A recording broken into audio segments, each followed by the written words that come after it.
Buenas tardes, ¿me escuchan?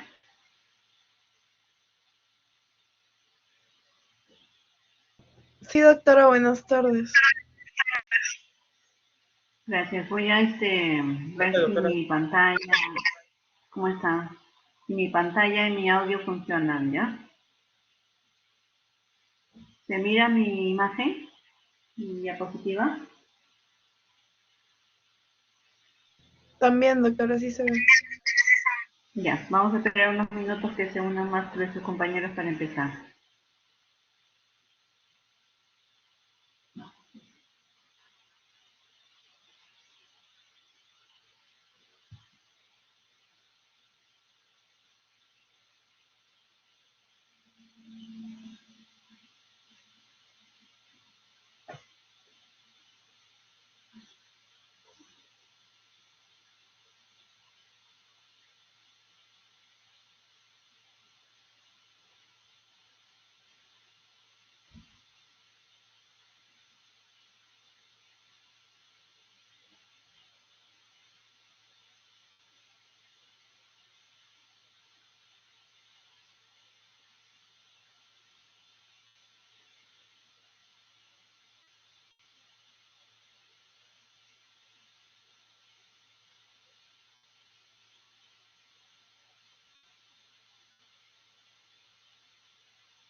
¿Me escuchan?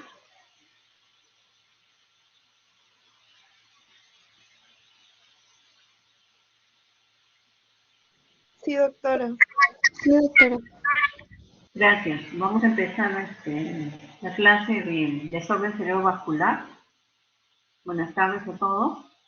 Vamos a empezar con un caso clínico de un paciente varón de 60 años que tenía hipertensión arterial y una fibrilación auricular que no eran adecuadamente tratadas y que hace 20 minutos bruscamente cae al piso porque tenía debilidad muscular y no se le entiende al hablar. Al examen, el paciente está despierto, con dificultad para expresarse, sin asimetría facial derecha, tiene una hemiparesia derecha, hiperreflexia osteotendinosa, hipertonía y el signo de Babinski positivo también en el lado derecho.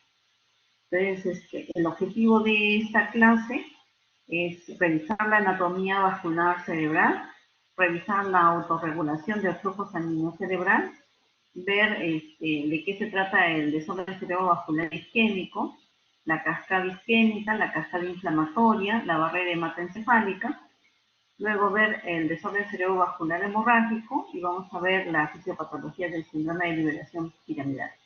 Entonces, cuando terminemos de hacer esto, vamos a tener tiempo para poder resolver las preguntas que dicen acá, ¿no? Si ese paciente tiene un desorden cerebrovascular, ¿qué arterias serían involucradas? Si sería isquémico o hemorrágico y si hay una síndrome piramidal o extrapiramidal.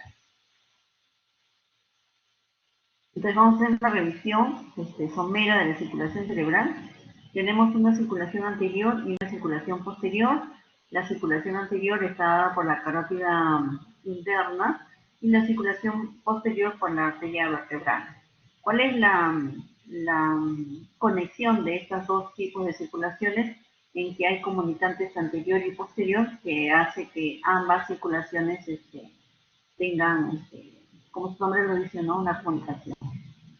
Pero vamos a ver primero la arteria vertebral, que es la circulación posterior, que va a dar las arterias cerebrales posteriores, ¿no? En la parte posterior que va a irrigar casi a la totalidad de la región temporo-occipital.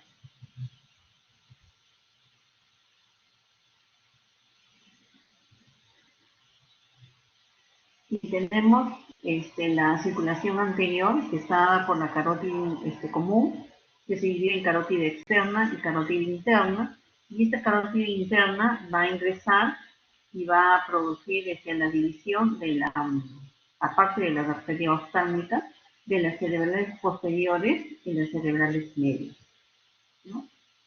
Y entonces, estas cerebrales anteriores y posteriores, perdón, y media, va a irrigar casi a la mayor parte del cerebro, ¿no? Toda la parte frontal, la parte temporal y la parte parietal.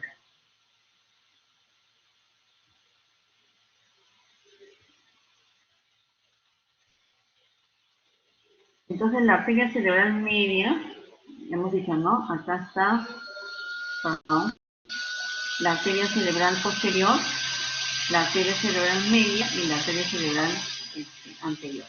La más importante es la arteria cerebral media, porque es la que va a dar mayor cantidad de irrigación, como vamos a ver en esta imagen, ¿no? Va a dar la mayor parte de la irrigación de la arteria cerebral media. Y ustedes se acordarán como en anatomía dibujaban el homúnculo, ¿no? Que representaba el área motora en el área broca del cerebro. Entonces, si yo tengo una alteración a nivel de la arteria cerebral media, entonces esta región se va a poner isquémica y entonces donde esté localizado esta cantidad de músculos, perdón, de señales neuronales que van a ordenar al músculo de contracción, se van a ver paralizados, ¿no? Entonces, por eso es que la arteria cerebral media es muy importante entender su integración, ¿no? Vamos a ver también el sistema piramidal. El sistema nervioso va a nacer del cerebro, que va a ser denominada como la primera neurona, Y esta primera neurona va a tener haces nerviosos descendentes que van a ir hacia la médula, conformando el haz córtico-espinal. Y este haz córtico-espinal va a inervar los músculos que finalmente van a dar la movilidad, ¿no? Por eso les dije de que si hay una alteración, entonces a la hora de bajar esta haz córtico-espinal, donde se altere la señal de los movimientos, se van a paralizar esos movimientos musculares.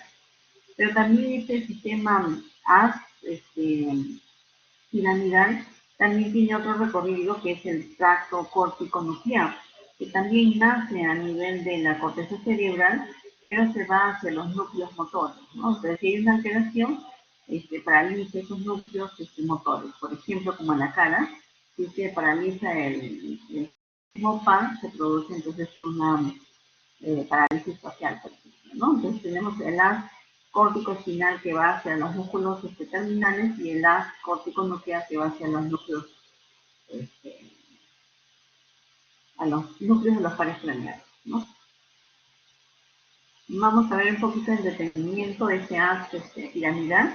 Ven ustedes los cuerpos neuronales que van a tener unas células que ya se llaman piramidales y por eso tiene ese nombre, ¿no? De la vía piramidal. Esta vía piramidal entonces nace en la sustancia gris y va a emitir unas haces en forma de corona radiada hacia la sustancia blanca. Y entonces se va a formar un axón, este axón, que va a ir hacia la parte posterior de la cápsula interna, lo atraviesa el axón y después se va hacia el mesencéfalo. Entonces acá vemos lo mismo, se va al pedúnculo cerebral, a la protuberancia, y en la protuberancia ven ustedes varios agujeritos. Por ahí va a recorrer este haz en forma desintegrada y que nuevamente se va a unir, ¿no? Y a la hora de unirse y irse hacia la médula, va a haber una deposición.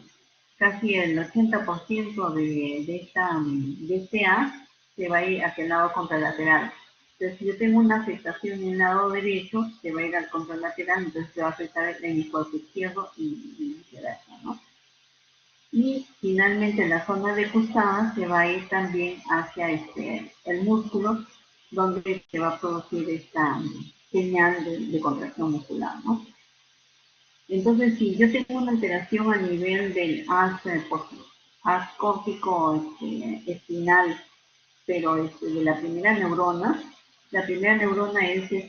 básicamente tiene neurotransmisores inhibidores.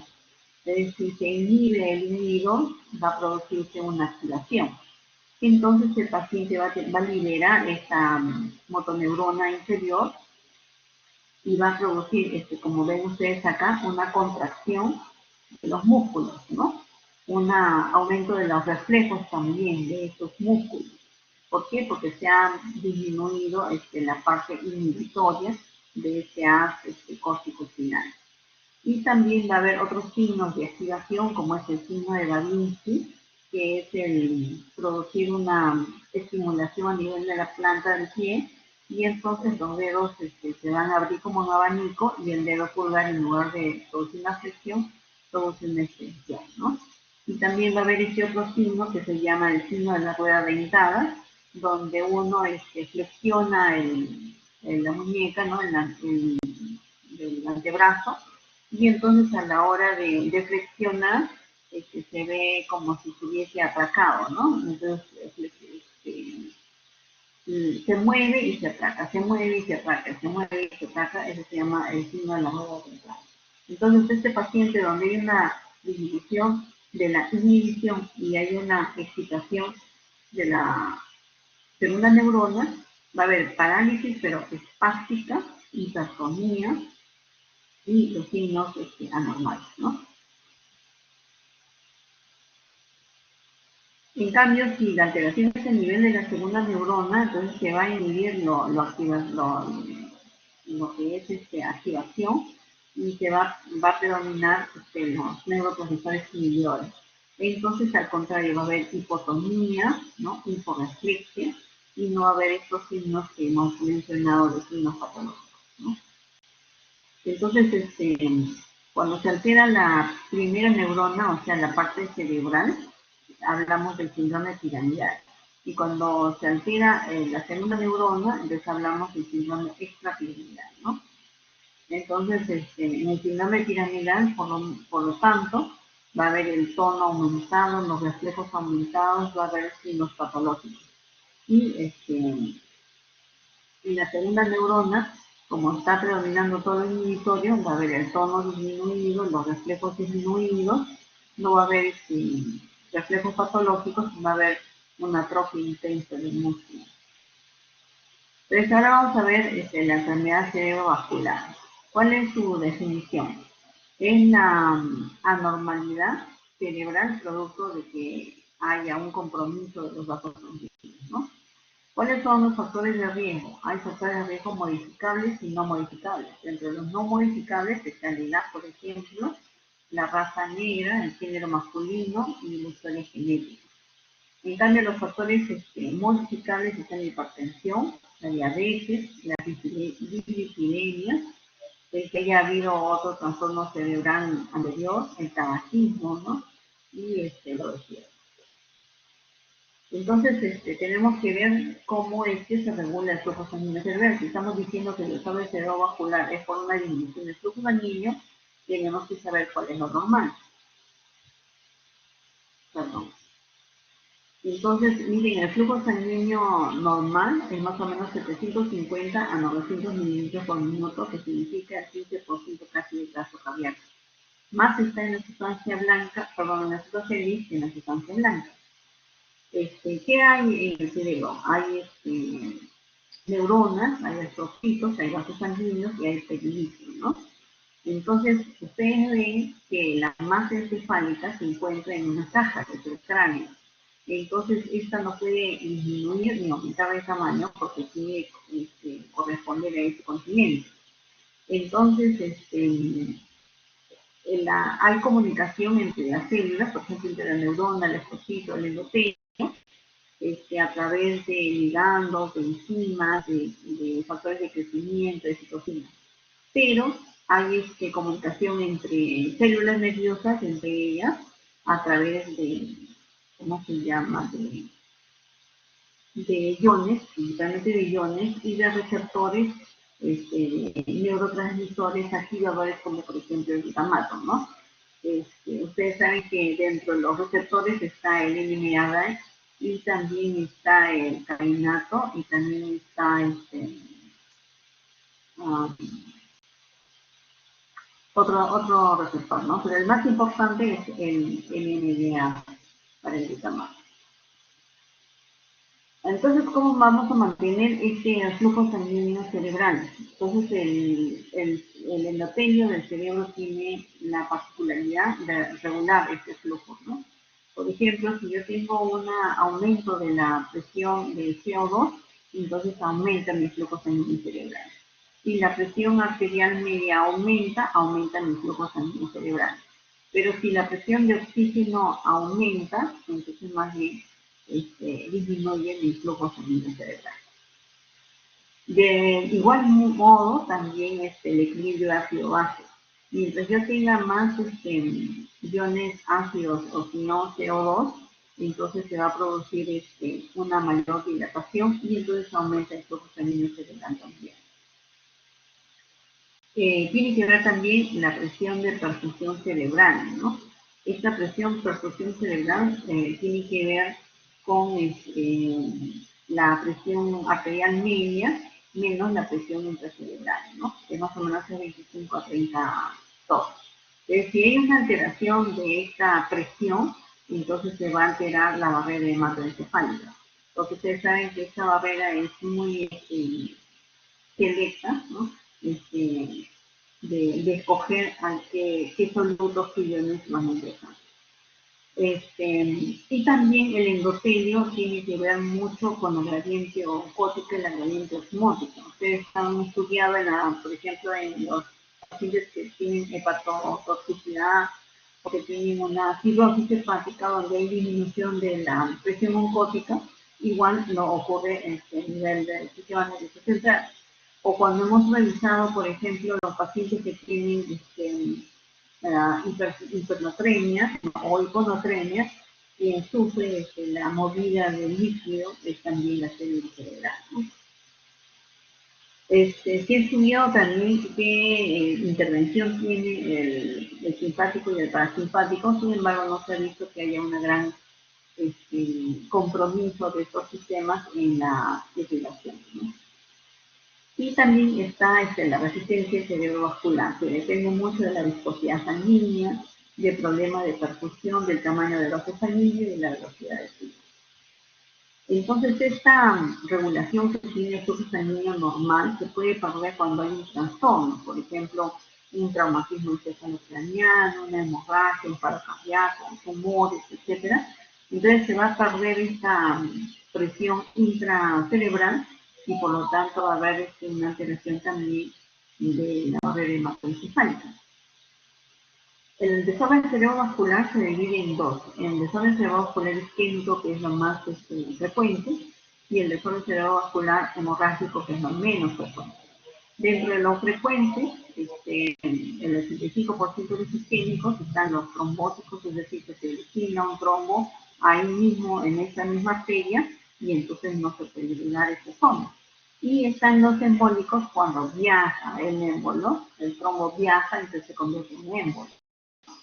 Acá tenemos un poco de lo que es la parte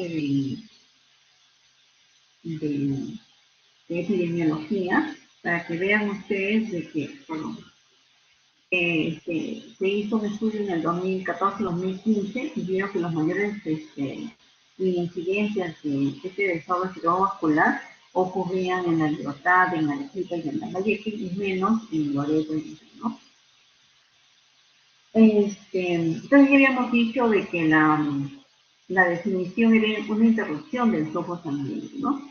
Esta interrupción tiene que ser por más de 24 horas según la OMS y se puede desencadenar o bien signos y síntomas o bien la muerte, ¿no? Entonces cuando hay una disminución de este flujo sanguíneo, inicialmente se va a producir una hipoxia. Luego esa hipoxia va a producir una sucesión de sustancias citotóxicas, ¿no? La misma degradación de las neuronas y se va a producir un proceso inflamatorio. El proceso inflamatorio finalmente va a dar edema y finalmente la muerte de la célula nerviosa, que puede ser por necrosis o puede ser por apoptosis. Entonces vamos a ver la cascada isquémica. En la cascada isquémica, miren ustedes, el flujo sanguíneo cerebral más o menos es de 100 o mililitros por 100 gramos de tejido por minuto. Esa es la cantidad de cómo se mide el flujo sanguíneo por tejido cerebral, ¿ya? Entonces, si yo tengo un flujo sanguíneo cerebral que llega al 50%, lo que normalmente debe ser, entonces yo estoy en un umbral hacia la isquemia. Hacia la isquemia. ¿Por qué? Porque hay una disminución del flujo sanguíneo cerebral. Sin embargo, no necesariamente se van a producir síntomas y signos. Pero cuando ya este flujo sanguíneo cae a 30%, pues ya hay una clínica, ¿no? Ya hay parálisis, hay dislexia, por ejemplo.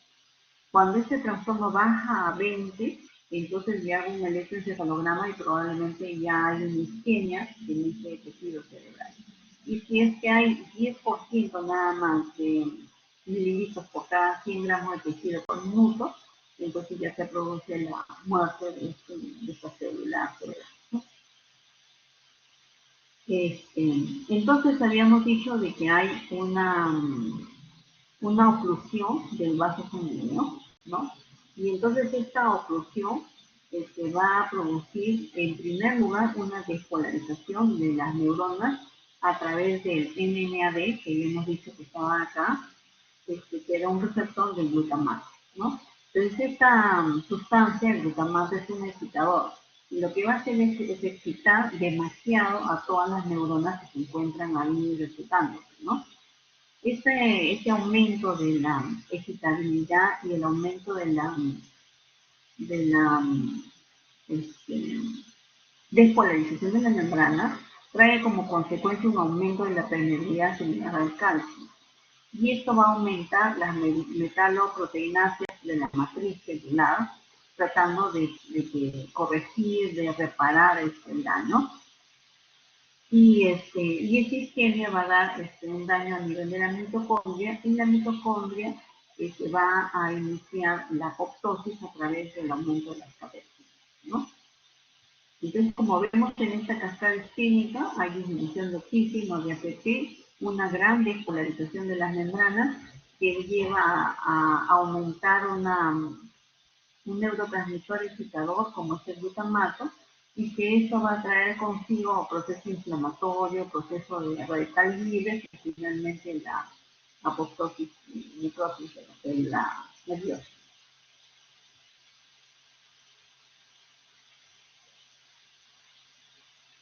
Y el segundo evento es la incapacidad de la repolarización. O sea, hay bastante despolarización de varias neuronas, pero incapacidad para repolarizar. Entonces esto va a originar insuficiente ATP, aumento de la permeabilidad de la barrera hematoencefálica, disminución de pH y también edema celular. Como vemos en esta parte de acá, también la disminución del oxígeno va a traer consigo acidosis, incremento de óxido nítrico, vasodilatación, radicales libres y también apoptosis de la célula. ¿Cómo se mide que haya una disminución de la tasa metabólica de oxígeno del tejido cerebral?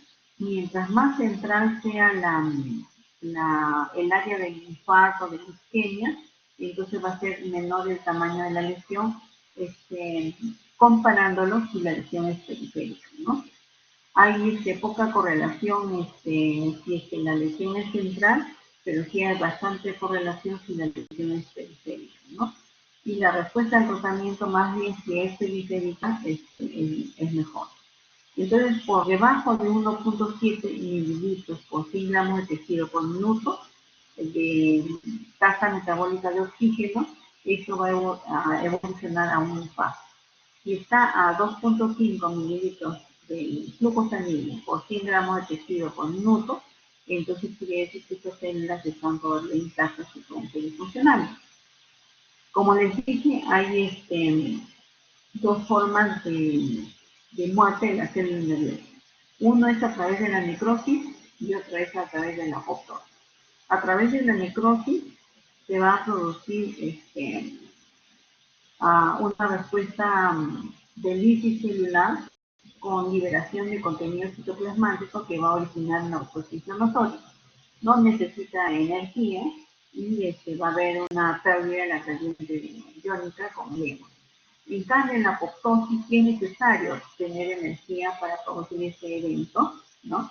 No hay una reacción inflamatoria porque, como ven, las rameras están en unas vesículas, pero sí hay una cascada de eventos que van a producir la fragmentación de las células, ¿no?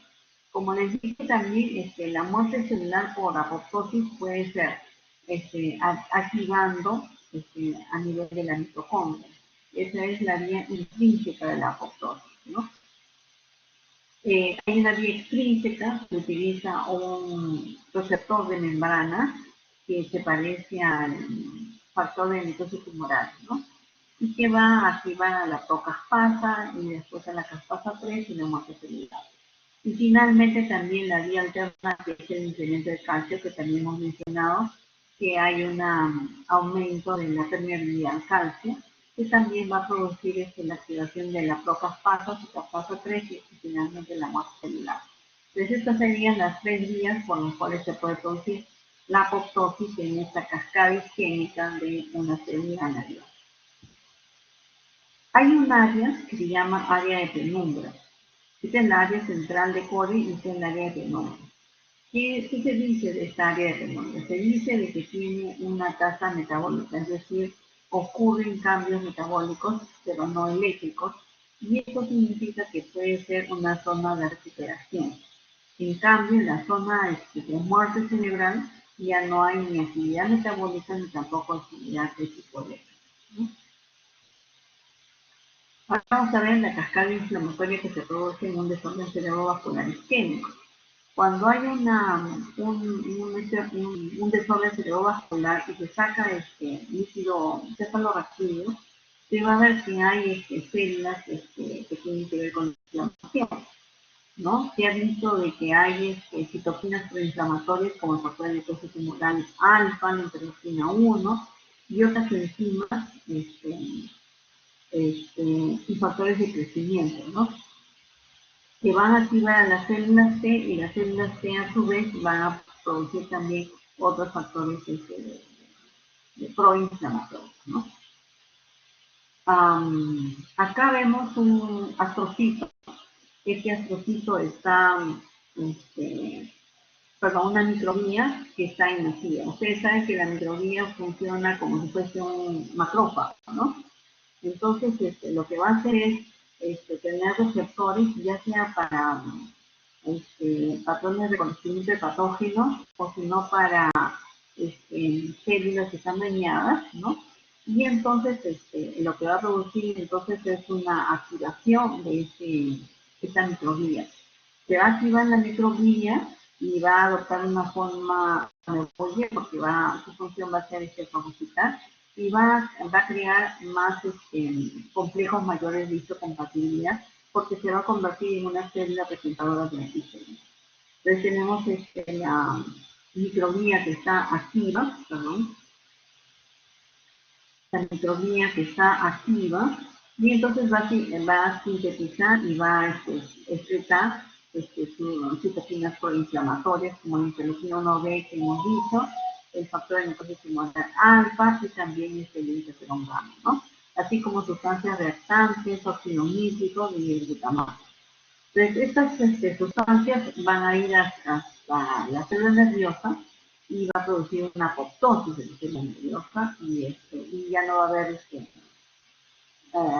una transmisión sináptica adecuada y más bien lo que sí va a haber es una gran despolarización de la membrana y con dificultad para la repolarización, ¿no? Vemos en la práctica clínica que como el aumento del glutamato inicialmente no se va a ver una manifestación en las imágenes, por ejemplo, de resonancia y tomografía. Mientras que ocurren mayores cambios bioquímicos asociados con la inflamación, como el factor de necrosis tumoral alfa y interleucina 6, entonces se va viendo ya lesión de tipo isquémica, ¿no? Aumento de interleucina 6 y metaloproteinasa 9, mayor incremento de esa isquemia, ¿no? Y mayor metaloproteinasa 9, vemos también mayores isquemia, ¿no? Y finalmente también se altera la membrana de la barrera hematoencefálica, ¿no? Acá tenemos una resonancia magnética donde se ve el área de isquemia, ¿no? Y aumento de la permeabilidad de la membrana hematoencefálica, ¿no? Mientras más rojo se encuentra esa imagen, se ve que hay mayor aumento de la permeabilidad de la membrana.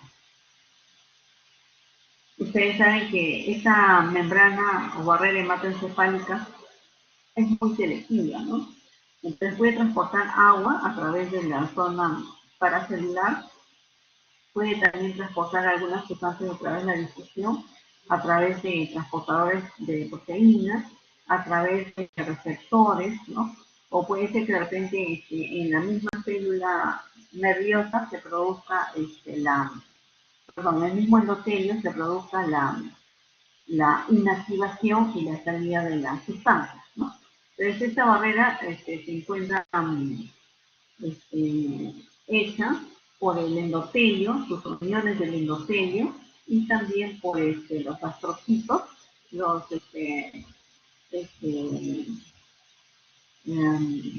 las microvías, ¿no? Que van a producir este transporte muy selectivo de ciertas sustancias, ¿no? Pero cuando hay una isquemia o hay una hemorragia, se pierde esta barrera hematoencefálica. Acá para que vean de que cómo este es ventrículo y esta es la arteria, y entonces tenemos mayor presión a nivel de la arteria para que salga líquido hacia los ventrículos. y también gradiente osmótico que va aumentado también en el ventrículo, ¿no? Entonces hay una circulación entre la arteria y el líquido cefalorraquídeo que debe mantenerse adecuado. Pero cuando hay una isquemia, entonces, como hemos dicho, se va a trastornar, ¿no? Finalmente vamos a ver el desorden cerebrovascular de tipo hemorrágico, que es lo menos frecuente, que puede ser por hipertensión arterial, por malformaciones arteriovenosas, por una alteración del vaso sanguíneo cerebral o por inflamación de los vasos sanguíneos. En el caso de la hipertensión arterial, por ejemplo, va a haber un daño a nivel de la íntima, a nivel de las arterias penetrantes y perforantes, y este daño va a alterar el tejido elástico y va a haber un infiltrado amiloide a nivel de la íntima. Entonces se va a producir un microaneurisma que se llama de Charcot y de Bouchard, y entonces se va a romper ese microaneurisma y va a producir un sangrado, ¿no? Un sangrado que, como es como si fuese un tumor que va creciendo, ese sangrado va a originar hipertensión endocraniana, isquemia y edema, ¿no? Ya vemos, por ejemplo, el sangrado que va a aumentar todo este hemisferio y le va a producir hipertensión endocraniana, además de edema. Puede ser que también la hemorragia no sea intracerebral, sino sea subaracnoidea, ¿no? La diferencia es de que es más rápida este acontecimiento. Generalmente no se conoce la causa, acá sí, pues no, que es un vaso sanguíneo. Y los signos benéficos se van a presentar más a nivel de la hemorragia subaracnoidea, y como esta hemorragia está intracerebral, está localizada dentro del cerebro, se va a comportar como si fuese un desorden cerebrovascular de tipo isquémico. Muy bien, entonces yéndonos a este paciente, ¿no? Paciente de 60 años con antecedente de hipertensión arterial, fibrilación auricular. ¿Se acuerdan que la fibrilación auricular lo que originaba era un enlentecimiento de la circulación sanguínea, y entonces se quedaba ahí había un éxtasis del subsanguíneo y se formaban trombos, ¿no es cierto? Este trombo podía viajar hacia de la aurícula al ventrículo izquierdo y de ahí a la aorta, y de la aorta podía ir, por ejemplo, a la arteria carótida interna. Y de la carótida interna podría viajar a la arteria cerebral media, ¿no? Entonces va a viajar a la arteria cerebral media izquierda, ¿no? Izquierda, produciendo una lesión de la primera neurona. Si produce una lesión de la primera neurona izquierda, la parálisis va a estar en el lado derecho, porque se acuerdan ustedes que la motoneurona se le cruzaba a nivel de la médula, el 80% de sus fibras se iba hacia el lado contralateral. Entonces, como es una inhibición del inhibitorio, se va a producir una excitación. Entonces el paciente va a tener hemiparesia derecha, hiperreflexia osteoteninosa, hipertonía y equilibrio de oído. ¿Qué cosa es? ¿Un desorden cerebrovascular hemorrágico o es un desorden cerebrovascular isquémico? Como hemos dicho, la mayor parte son isquémicos, y dentro del isquémico es el trombótico y embólico. Y este trombo ha viajado de la aurícula al ventrículo y se ha ido a la arteria cerebral, entonces estamos hablando de un desorden cerebrovascular isquémico de tipo embólico. Muy bien, ¿alguna pregunta?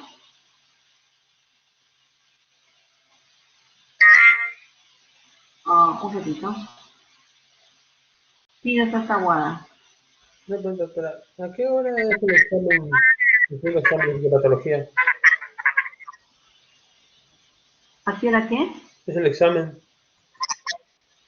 ¿El examen teórico? sí, el último. No lo he visto en debe estar en ¿cómo se llama? En el sílabus, no está, doctor, ¿lo has revisado?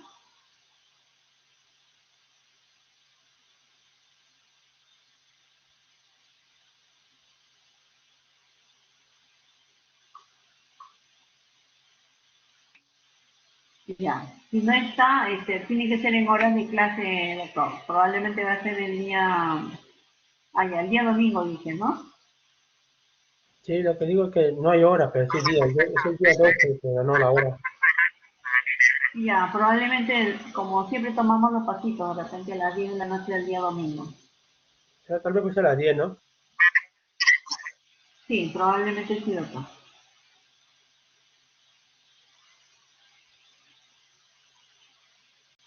Muy bien, joven. Ya les compartí la clase también, ¿ya? Ok, gracias.